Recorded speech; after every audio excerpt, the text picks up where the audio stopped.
Kelly, I'm curious, where are you on vaccines and autism and vaccines in general?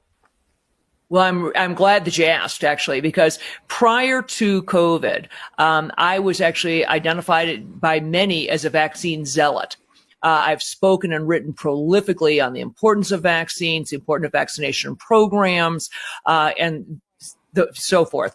I'd also said on more than one occasion, I'd said that there, quote unquote, I'd said there's no credible evidence that vaccines are associated with autism. I would do a 180 on that at this point. And here's why. I really have done a deep dive over the past 3 years now into the entire vaccine industry and into the history of them. I don't know exactly how old you are, Steve, but I could say that, Drew and I are the same vintage. And so I'm guessing that all of us, when we were growing up, in the 60s, the number of vaccines that you would have gotten if you were a normal kid our age is somewhere in the range of 6 to 9 at the most. 6 or 8 vaccines was what was on the schedule. By the early 80s, that number was up to 32 vaccinations to be given on the childhood schedule, and it is now up to 72. 72 vaccines.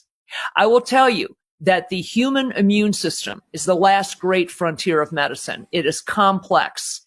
We don't understand it well. The immune system reacts in ways we don't necessarily anticipate.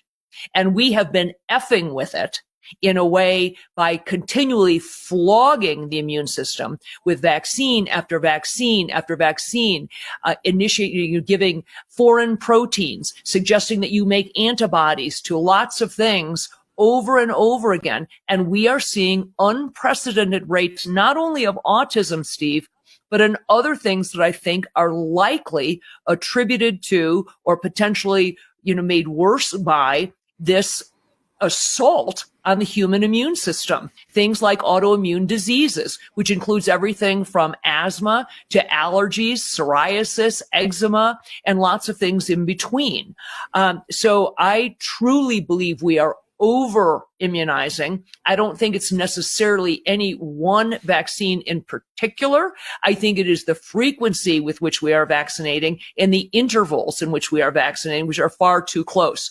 We have underestimated the remarkable nature of the human immune system to do its own job. And we are vaccinating against things, Drew, that you pointed out that weren't lethal in the first place.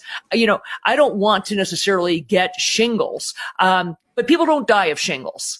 So how much risk are you willing to take to vaccinate somebody against chickenpox for something to avoid, a painful rash that you might get decades later, and on and on. We aren't talking about vaccinating people anymore against something like polio that has devastating consequence. We're vaccinating people for everything in between, for the, so what, you get a common cold? Maybe that's the way your immune system's supposed to work. So that's perhaps a longer answer, Steve, than you expected. But the answer is Dr. Kelly Victory has become far more circumspect. I am vaccinated for more things than most people because of what I do for a living and where I've chosen to travel. So I've had things like yellow fever and, those sorts of weird vaccines.